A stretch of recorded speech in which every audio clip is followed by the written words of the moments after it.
Well, hi! We're starting chapter 18. And chapter 18 has one major topic and then sort of like something that branches off of that. The major topic is this thing called the Central Limit Theorem. And the Central Limit Theorem is here's what we're going to look at. And you need to keep in mind one thing as I'm talking about this, is that when we're taking a look at data, realistically we're going to look at two different types of data. I don't mean categorical and quantitative, although it realistically is. What we're going to look at is we're going to look at data that is binomial and data that has value.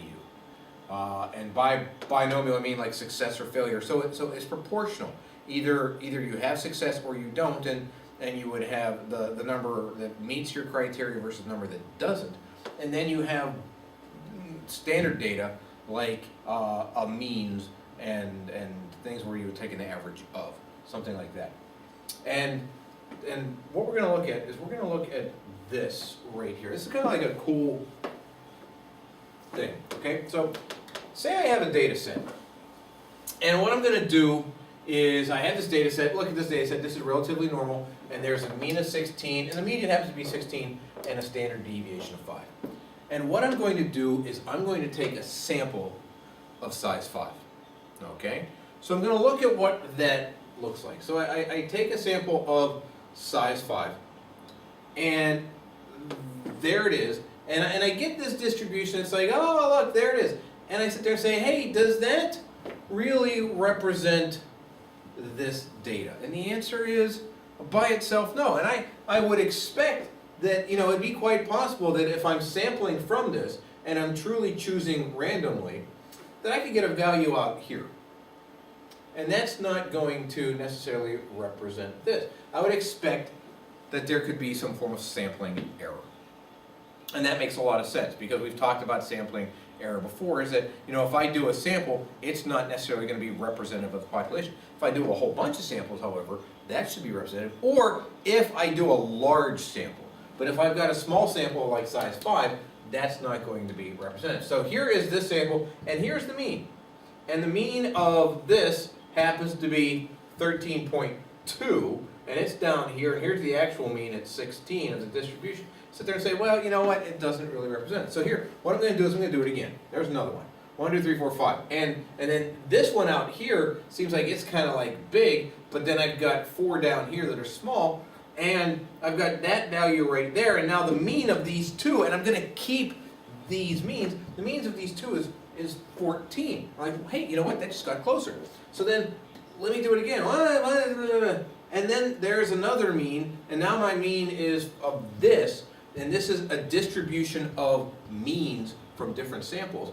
I've got a mean of 14.29, and I'm going to do it again. And I like to call this, it's the pooping distribution. Okay, so and what I'm going to do is I'm going to create a distribution of means from samples. And what that means, I'm going to take a whole bunch of samples, and from those samples, I'm going to take a bunch of means, and then I'm going to collect all those means, and I'm going to see what that distribution looks like. Okay? So here I am. I'm going to do 1,000 samples at once. Shabam! And look at that. There it is right there. There's that distribution. And if we were going to describe this distribution, 3 things that we would talk about. We talk about shape, center, and spread. Shape, it's relatively normal. That's kind of cool. And then we say, what's the mean? Well, the mean is 15.95. Here the mean is 16. The mean is almost exactly the same. Standard deviation. Well, this distribution is much more condensed, which actually makes sense. Because if this is a bunch of averages, when I get sample pieces out here, the other values are going to pull the mean in, so the means are going to be a whole lot closer. So this is condensed, and that makes a lot of sense. Standard deviation is 2.24. Standard deviation here was 5. Okay, so what I have here is I have a distribution that is relatively normal. I have a mean that is almost exactly the same mean as this, and I have a standard deviation that is much smaller. What if this distribution is not normal, but uniform, meaning rectangular in shape? What's going to happen then? Well, let's find out. I'm just going to, you know, there, 1, 2, 3, 4, 5. 1, 2, 3, 4, 5. Blah, blah, there it drops down. And there I've got like 6 of them now. And so let's do 1,000. And let's do 1,000. Oh, make a hypothesis. There it is. Hey, look.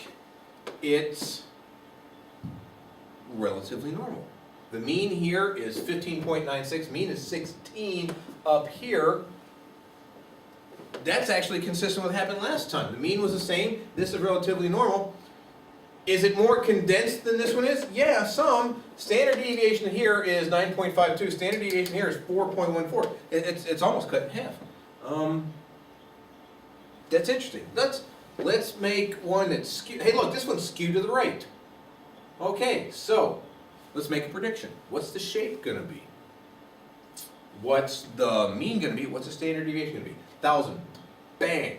All right. Hey, look, it's relatively normal. You know what? It's a little skewed right, but it's relatively normal. Here, look, the mean, remember that the mean is going to be here. So the mean's not going to be center. The mean's going to be here. The mean is 8.08. Median is 7, and the mean is pulled in the direction of the skew. Okay, standard deviation 6.2. Here the mean is 8.17. It's really close.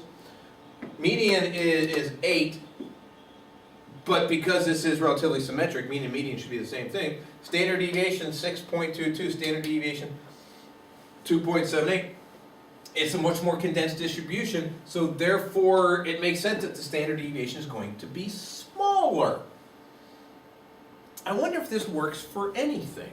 Let's create a custom distribution. Let's make something that is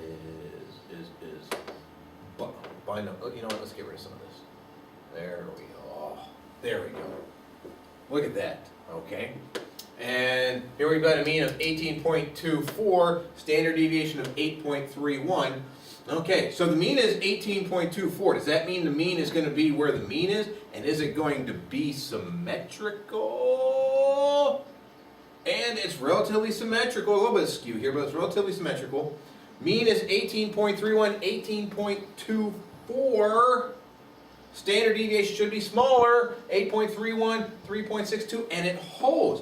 And this is what this thing called the Central Limit Theorem said. Central Limit Theorem is a huge, big topic here. And what it says is this. No matter what the shape of the distribution, if I take a whole bunch of samples, and from those samples, I create a distribution of means. Meaning, take a whole bunch of samples here, and then this becomes a distribution of the means of those samples. This distribution is going to be symmetric.